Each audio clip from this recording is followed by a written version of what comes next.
everyone from Manchester, New Hampshire, the first presidential primary state, and welcome to a CNN Democratic presidential town hall with Senator Amy Klobuchar. I'm Don Lemon. We're so glad that you can join us this evening. We are here at St. Anselm College, less than 1 year from the New Hampshire primary. It is President's Day, and across the country, Democratic candidates are competing for the chance to defeat President Trump. Minnesota Senator Amy Klobuchar is pitching herself as the best candidate to win back states that went for Trump in 2016.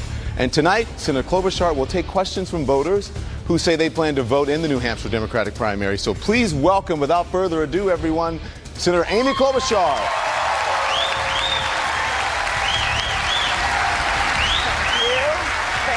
Hi, Senator. How are you? Great to be here. Good to see you. Have a seat. Thank you. Have a seat. Thanks, everybody. Thank you. Thank Senator, you. it is President's Day. Happy President's Day. That has a nice ring to it, doesn't it? Oh, it certainly does.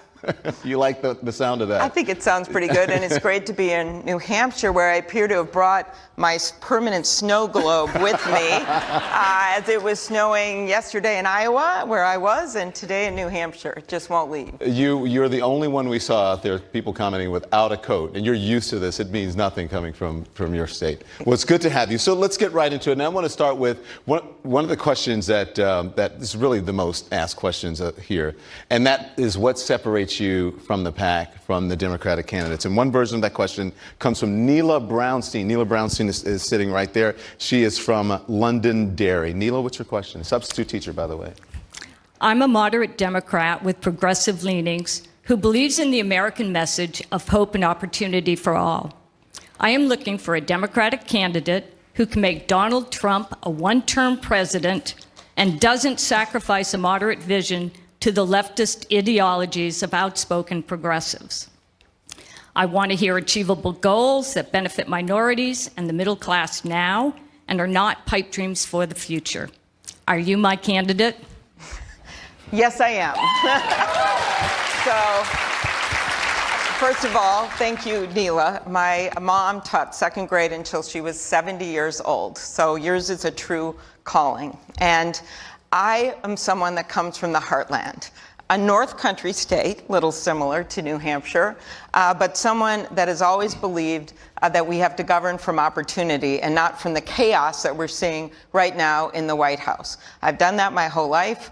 I ran the biggest public law office in the state of Minnesota, got to the U.S. Senate, and I've worked very hard to stand my ground on really important issues, whether it be things like doing something about climate change in our environment or making sure that we are progressive in how we handle our economy and stand up and have people's backs. But I also am someone that looks for common ground.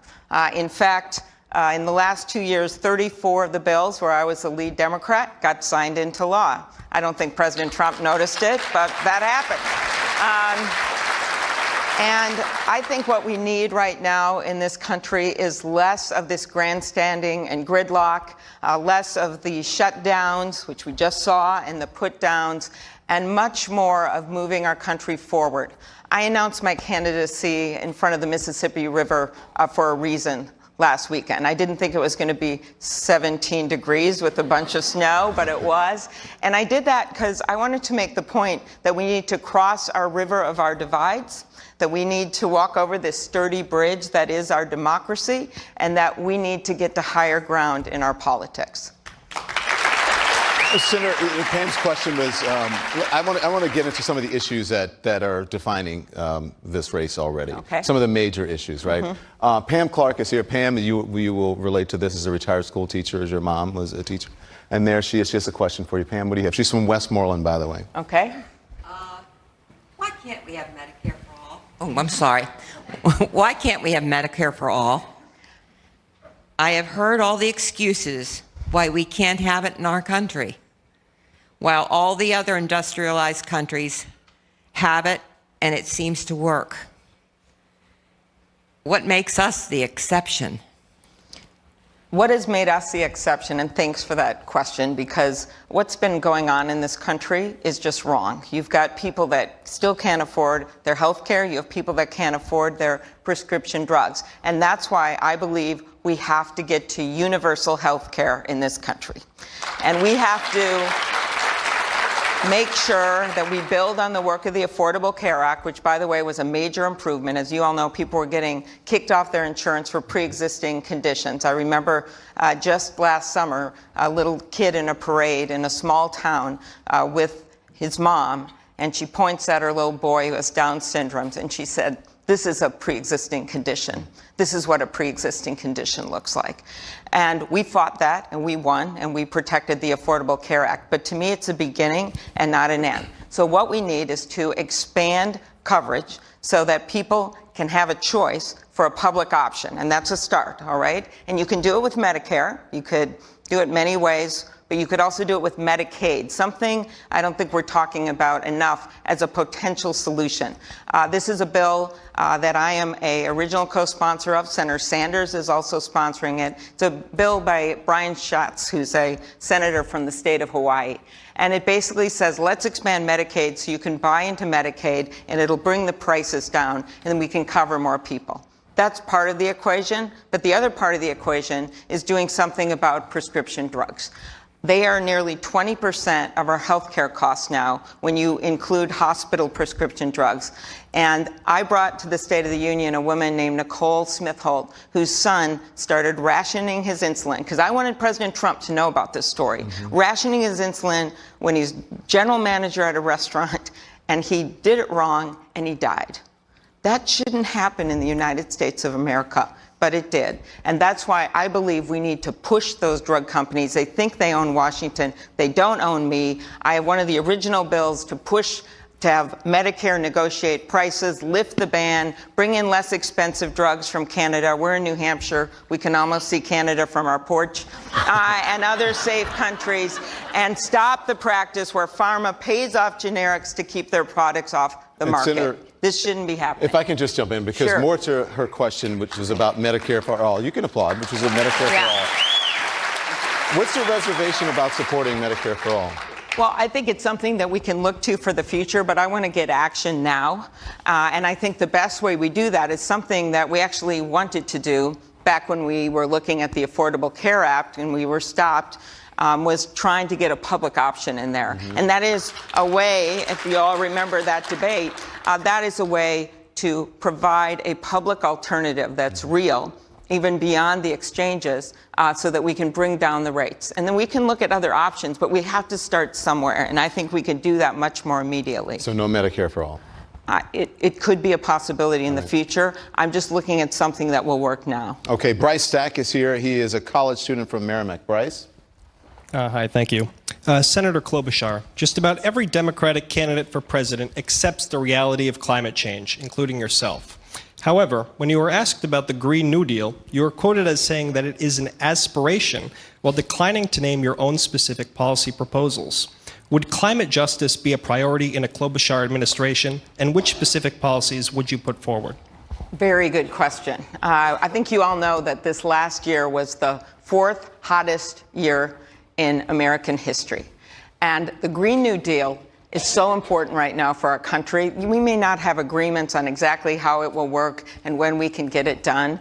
And my point that I made there was that this is a discussion that we must have as a country. For too long, we've just been admiring the problem, right? We've been saying, oh, it's happening. And most of the members of the Senate did admit that it's happening. But what are you going to do about it? So I will, as the first day as a president, sign us back into the International Climate Change Agreement. That is on day one. I will also, in the first 100 days, bring back the clean power rules that the Obama administration was ready to put in place and the Trump administration left on the cutting room floor. I will also bring back the gas mileage standards and then propose sweeping legislation to upgrade our infrastructure. Anyone that watched that video of that dad driving his child through the lapping wildfires in Northern California will know that this isn't just something that's theoretical that's happening in the future. It's happening right now. And one argument that we need to make for those of us that believe in science, We need to make the argument that this isn't economics on one side and the environment on the other side, right? Because if you just let climate change keep going, you already see it in homeowners insurance rates, gone up 50% in 10 years, right? Well, that is just going to get worse if we don't start addressing climate change, because the market is going to start seeing what's happening here. It already is, and it's going to get us in economic trouble. So in addition to all the new green jobs it will create, we have to do this for our economy, but we have to do it right, which is why I had answered the question that way, and make sure that we have a transition. So it's urgent to you, right? It is so an urgent cause. Let's get into some specifics, and I just want to read them off because I want to make sure I get them right. This is the Green New Deal, some of which it includes a complete shift in renewable and zero-emission energy sources, overhauling the nation's transportation systems to eliminate pollution and greenhouse gas emissions, and to set a goal for carbon neutrality by 2030. Do you believe those goals are achievable? I think that they are aspirations. I think we can get close. I don't think we are going to get rid of entire industries in the U.S. Aspirations to me means we have been doing nothing about this. And if we have some new people that are coming along, particularly in this school where we have so many students and young people, we need to get this debate going. And this is put out there as an aspiration, in that something that we need to move towards. Do I think we could cross every T and dot every I in 10 years? Actually, I think that would be very difficult to do. But if we don't get started, and we don't start with renewable electricity standards, something that I've been a proponent of for a long time, we have tried so many things and they're just stuck in their tracks. I think this discussion, good or bad, it's not everyone's going to agree on how we get there, is very important to have. And you do that by launching big, by big ideas. And the actual legislation you do, we know there's going to be compromises. It's not going to be exactly like that. And we know we're going to have to look out for different areas of the country and how we proceed and be smart about it for the middle class and for people that are more vulnerable. We want to make this work for everyone. But we have to start the debate. Okay. Thank you. Bob Gelati is an assistant professor who teaches business management here at St. Anselm. Bob, go ahead. Thank you. Okay. Recently, there have been a few articles written that you may be a difficult person to work for. Reflecting on your own leadership management style in your past interactions with your staff, is there an aspect of your leadership or communication style that you would like to improve upon moving forward? Okay. Thanks for that question. First of all, you have to know I love my staff. A number of them from the campaign are here right now. I've had the same people have worked for me for years. My chief of staff has worked for me for 6 years, my state director for 7 years, my campaign manager for 14 years. So you need to know that that's my management. The other thing about me is that I've had a long career of managing people, going back to the private sector, since you're business management. I was in the private sector for 14 years. I managed teams there, was a partner at 2 law firms, then moved to the public sector where I managed the biggest public law firm, the county attorney's office in Minnesota. There I managed hundreds of lawyers, hundreds of prosecutors, not an easy task. They did tremendous work. We had very low turnover and we got incredible results. I then became a senator, again, proud of the work that we've done. Am I a tough boss? Sometimes, yes. Have I pushed people too hard? Yes. But I have kept expectations for myself that are very high. I've asked my staff to meet those same expectations. And the big point for me is I want the country to meet high expectations, because we don't have that going now. The other thing, one other point is I hope as we go along this campaign trail, and you in business understand undertaking a presidential campaign, that's a pretty good way to judge people and how they manage something. But I hope that you'll be able to hear and meet some of the people that I'm so proud of. My constituent services director, Clara Haycroft, been there for a decade. She's the one that takes those incoming calls from people who are in fear of being deported, or meets the babies when they come from other countries with the open arms of their families. Or Siad Ali, who has done incredible work for me and is the first Somali elected to the Minneapolis School Board. He's a great guy. Or the people that have done our work in agriculture. That's how we passed so many bills, because of the fine work of our staff. So thank you for the question. Let's turn now to Sonia Prince, Senator, a mother of 3 from Nashua. Sonia? Hi, Senator. Knowing the misogynist history of our country and the previous smear attacks against women candidates, what is your plan to break through these systematic anti-feminist comments or attacks when the bar has been set so high for women and set so very low for male candidates? That is called, Good question, huh? okay, that is called a loaded question. So the way I look at this is that, first of all, in 2018, you saw this incredible number of women that got elected to office. And could I just mention, thank you, New Hampshire, you are the first state in the country that sent a woman to the Senate who'd also served as governor in the history of the country. And that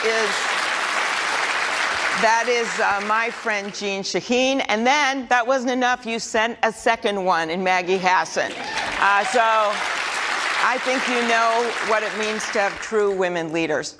My view is this: is the world is changing as you see more and more women running, not just for federal office or for president, but also for local offices, and all over the country you see this happening. Someone once said, and I agree with part of this, but not all of it, that women candidates should speak softly and carry a big statistic. Okay, so I think you know I don't always speak softly. That's been established. I think what you find in a lot of these women is they've had to prove themselves in different ways. They have to carry a big statistic, which means be accountable and show what they're doing. In a number of my jobs that I've had, I've set out goals, and then I've showed how I've met those goals. And I remember looking at what Janet Napolitano was doing in Arizona when I was first getting into my work in public service, or Kathleen Sebelius in Kansas. And what they did was put out goals and show how they met them. Well, I think we need a little more of that in the White House right now. Very good. So President Trump, as you know, declared a national emergency on Friday to get funding for his border wall without the support of Congress. And Nick Pangaro has a question about that. Nick, go ahead. Good evening, Senator. Welcome to New Hampshire. Thanks, Nick. I wanted to talk about the national emergency that Trump declared on Friday, as was said. No doubt it's going to wind up in front of the Supreme Court. Can you talk a little bit about what the impacts on future administrations may be if the president does prevail in front of the court? And can you also include in that some discussion on what a President Klobuchar might do should the president prevail and you have those powers? Okay, thank you very much. First of all, I believe this is unconstitutional, what he is doing, okay? It is wrong. We reached an agreement in the Congress. It was hard fought between Democrats and Republicans on how to deal with him not bringing us into another shutdown. And you know what happened, longest shutdown in the history of America, 800,000 people out of work, not being able to go in their jobs, shut out, or worse yet, showing up for their jobs because they had to and not getting paid. And you heard those stories. And he was willing to put the country in that kind of chaos. So people reached an agreement and basically gave the same amount of money for a mix of border security, just as we did last year. It's a very similar thing. But what he did then, that wasn't enough, because I guess he'd made this campaign promise and everyone started chanting with him. He then goes to this emergency declaration. Well, last time I checked, emergencies are things like the wildfires in Colorado. They're things like Hurricane Sandy. They're things like what we just saw happen in Florida. So this is unprecedented for him to declare something like that an emergency. The other piece of it, which gets to the balance of powers and what should be going on here, is that he's going to be, he says, paying for it from other parts of the budget. For instance, from our troops and from their housing and things like that. I think we should be standing up for our troops and not taking that money away for his wall. Senator, thank you. What about your presidential powers if you get it? Well, I would exercise those powers very carefully. I think you have to be very careful about how you do that. But you have emergencies that come up in this country all the time. You know that. And you have to be able to respond quickly, but to respond thoughtfully. And I believe in respecting the Constitution of the United States of America. All righty. One down.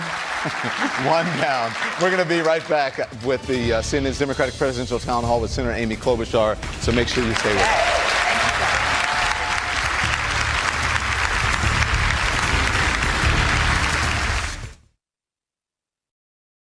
New day, tomorrow morning starting at 6 Eastern on CNN.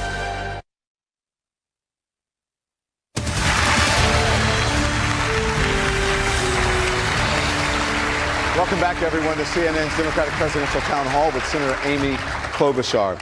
Senator, I want to talk about an issue that's very personal to you that you discuss and that you wrote about in your memoir. And to help us do that, I'm going to bring in Kathleen O'Donnell, a family lawyer from Keene. Kathleen? Senator Klobuchar, during the Kavanaugh hearing, you referenced being the daughter of an alcoholic. Can you elaborate on how your family history affects your stances on health and addiction policy and funding? Given its issue, some families experience. Sorry about that. No, don't worry. It's not an easy question to ask, so thank you very much. So for me, like a lot of people, I grew up in a family with alcoholism and addiction. And my story actually is one my dad has told himself. So when that hearing happened, some people said to me, "Are you telling his story?" And it's something that he has been public about. And he struggled with alcoholism my whole life growing up. He had a number of drunk driving incidences, and back then they didn't really take them that seriously, so he kind of just kept drinking. And so I had a lot of times in my life where I was taking the keys away or saw him drinking down in the basement, and it was a hard thing. So when that happened at the Kavanaugh hearing, I wanted to make very clear that I knew what it was like to live in a household with drinking, but that I also knew what it was like to see someone find redemption. Because eventually, after his third DWI, the laws had changed. And that's why, as a prosecutor, I really worked on felony DWI and some of these drunk driving issues, because sometimes it's tough love to get people to where they want to go. And that's what happened with my dad, because at that point he was facing jail time and he had to go to treatment. And Minnesota's got a lot of good treatment that I want to bring out to the entire country so that everyone has this kind of treatment. And in his own words, he was pursued by grace. And he continues to go to AA and is still friends of his AA group at age 90. True story. And so I was literally able to see him climb to the highest mountains. He's an adventurer, and really sink to the lowest valleys because of his alcoholism. And so when that happened in the Kavanaugh hearing, I just wanted to get the truth from the nominee, but I also wanted to make it clear that this isn't just all fun and games about addiction. Whether it's opioids, like what you've seen in New Hampshire, where you have one of the highest rates of deaths from opioids, whether it is the alcoholism, that we need to make sure we are there for people, that we have treatment, that in the criminal justice system we're humane, that we use drug courts, because once people get good treatment, they can get through anything. So, thank you. So, Senator, we're going to get to opioids in a minute, because I know that's very important to you. But can we stay on this subject, because I think it's a subject that touches a lot of people. In your book, you write about experiencing your dad. You were on your way back from a football game. Stories like this. You mentioned a number of stories. You were 12 years old, and he took you to a bar. You were sitting at the bar. You said at the end of the bar drinking a 7-Up. He was upstairs drinking with the owner. On the way home, he was swerving, drove into a ditch. And then, you know, luckily you both survived and he was okay. But these experiences, how did they shape the person that you are today? Well, I've always believed that the obstacles aren't just obstacles, they're your path. And for me, we got through that. He and I did. We're very close. We bicycled all over the country together, and we got through that. And he is a dad that I love more than ever. What that told me was that I want to have other people be able to have that kind of redemption in their lives. So when I got to that prosecutor job, I realized that there were people that weren't getting treatment, or that we were just saying, oh, let's forget about it. You know, maybe we'll just treat this as a misdemeanor, not ever try to get them help in drug court, not do anything. That's not really helping them, and that's not helping their families. And so that gave me this driving belief that if you handle things right, you you can give a better life to people. And then that continued into the Senate with my work where I lead a lot of the efforts on funding. We finally have federal drug courts. The First Step Act that we just passed, I was one of the sponsors for that, and there was such good work on that bill by so many people on both sides of the aisle that finally we said, you know what, maybe we can look at some of these long drug sentences, nonviolent drug sentences, and give people some break and save money in the process, right? And we need to look at all of our sentencing like that. My job as prosecutor was, yes, to convict the guilty, but also to protect the innocent. Yeah. All right. Listen, and I know addiction is a big issue for you, but I want to talk about the opioid crisis that's going on across the country. And New Hampshire's at the top of the list when it comes to this crisis. Can I just ask you, if you're in the audience, if you had anyone, a family member, a friend, or yourself who have had a connection or been affected by the opioid crisis, can you raise your hand? Wow. Unbelievable. You see those hands? Yeah. Yeah, it's interesting. But I want to get a question. Now let's bring her in. I'll let you answer her question. This is Jody Knoll. Jody lost her fiance to opioids, and I'm sorry for your loss. What's your question? As a single mother, widowed a decade ago by the opiate crisis, I am extremely vigilant in regards to our national drug policy. Trump promised to address this, but I feel he let us down in the end. My question to you is, if you are elected president, what would you actually do to combat this epidemic? Okay.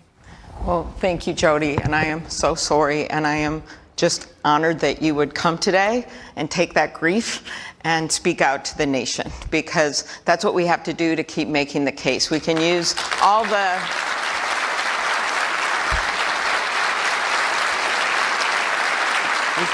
the numbers and statistics that we want, but it's your face and your story that's going to make the difference. So here's what I think that we need to do.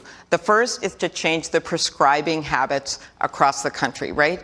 We know that a lot of people get addicted innocently. They go into the emergency room, they go to a dentist, and we're starting to see that happen, which is a good thing. You've seen governors across the country, Democrats and Republicans, make moves. I think we even need to do more federally. There have been guidelines changes, but I think we have to make it very clear so we have less prescriptions, less addictions. So that's a start. The second thing is, once we do that, and it's already starting to happen, you're going to see illegal drugs coming in, very seriously dangerous drugs like fentanyl, what you've seen come in. And so that's going to take everything from the bill that Senator Rob Portman and I passed to do something more with our Postal Service. They were actually allowing these things to come in unfettered, and to make sure, working with our law enforcement, that we cut down on that. Prince died in Minnesota from opioids and his addiction. And that's something we still can't get over in our state. But we also know it's not just famous people. It is people like your story. It is people, our champion swimmer, one of our champion swimmers in Minnesota, went into with a disease, got hooked, then turned to heroin and died. So the illegal drugs is a piece of it too. The third part of it is what I just talked about, and that is treating addiction. And there is just not enough funding going into addiction. I see it as a money saver in the long haul, because so many times when people get hooked, they end up breaking into things, committing crimes. I saw this in my job. So how do you pay for it? Well, I got a good first start, and that is, why don't we pay for it by getting money from the very drug companies that got people addicted in the first place? It makes no sense to me at all. And so you see that happening right now. And that is where I would like to see the president, and when I'm the president, I'll do it, but I would like to see the president firmly behind this. You see it going on with lawsuits around the country, but we have a bill right now, the Lifeboat Act, chief sponsor is Senator Manchin from West Virginia, another state that's been strongly hit, where we just simply put a fee on those companies that are selling the opioids to help pay for treatment. So I'd like to see the Trump administration get behind that.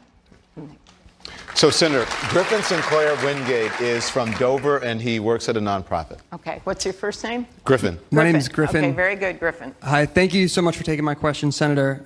So I graduated from college in 2017, and I currently pay roughly the equivalent of my rent in student loans every month. And I have friends that graduated 6 figures in debt. Here in New Hampshire, students graduate on average with the highest average student loan debt in the nation. 36,000 or something like that. It's absurd. And so I'd like to ask you, would you be willing to stand with my generation and end the student debt crisis by supporting free college for all? And would you include undocumented and formerly incarcerated people in that program? Okay. And if you could please just preface your answer with a clear yes or no, I would really appreciate that. Thank you so much. Okay. Well, let me answer you first of all. I think we have to do everything to help our students afford college. My idea is to make it easier to refinance.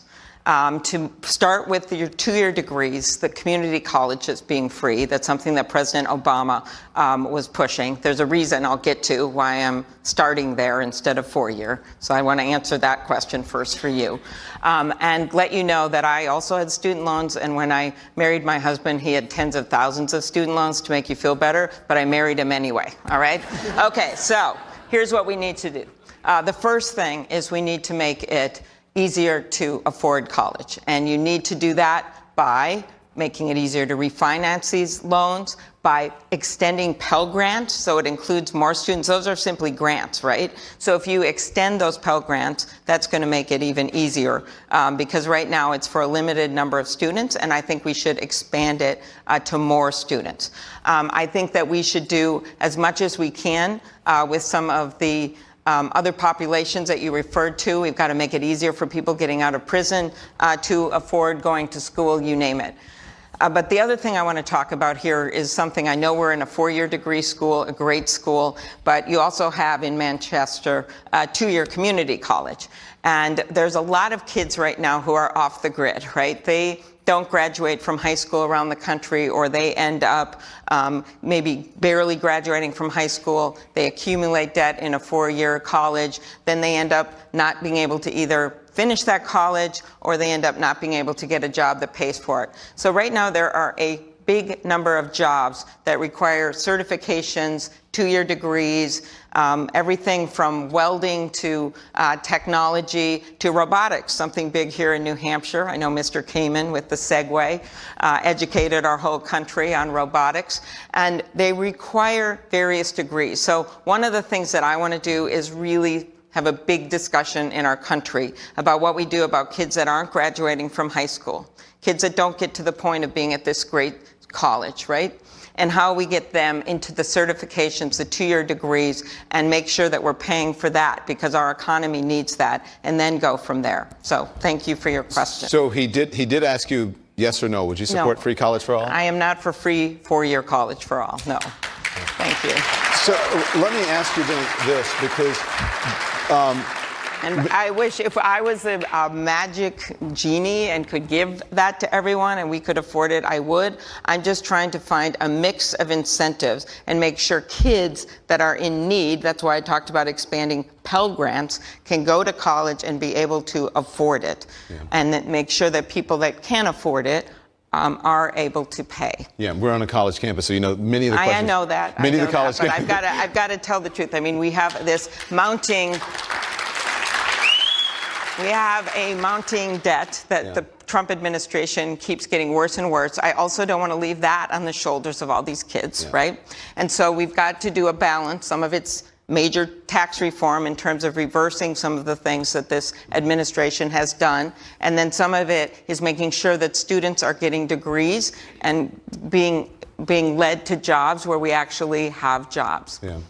Okay, so you know, I was saying we're on a campus, 1.5 trillion collectively we hold Americans, and that's a lot. That's a lot. That's why the refinancing. And I figure if billionaires can refinance their yachts, students should be able to refinance their loans. So. Deborah Butler is an accountant from Concord. Deborah, what's your question? Senator, if you were in a debate with President Trump and you could ask him one question, what would you ask? I think my question would be, does he pledge to obey the law? Because to me, that has been one of the biggest problems with this president, is that he keeps undermining the law in this country. He keeps undermining his own attorney general. the former Attorney General. He keeps undermining the Mueller investigation, which is a major investigation focused on a foreign country trying to intervene in our election. And that, to me, while there are so many things I would love to ask him, and I'm sure we'd love to ask him a number of things about what he's done and why he's done them and why he isn't consistent in his foreign policy, I think this fundamental question and pushing him on his view of the law is important, because what I see, I don't like. A few years ago, I got to go and do the Democratic dinner in Atlanta, Georgia. And when I was there, I went to the Carter Museum, the Presidential Library, for Jimmy Carter. And I was the only Minnesota geek there that started to look for all the Mondale stuff, right? I'm like, where's Joan's dress from the inauguration? But in any case, I looked on the wall as I looked for this Mondale stuff, and there was this quote from Walter Mondale. It was after they'd served for 4 years, and he was looking back at their time after they'd lost the election. And the quote said, "We obeyed the law, we told the truth, we kept the peace." We obeyed the law, we told the truth, we kept the peace. And I think that is the minimum that we should expect from a president, and that is what I pledge to do for you. CNN's Democratic Presidential Town Hall with Senator Amy Klobuchar. We'll be right back.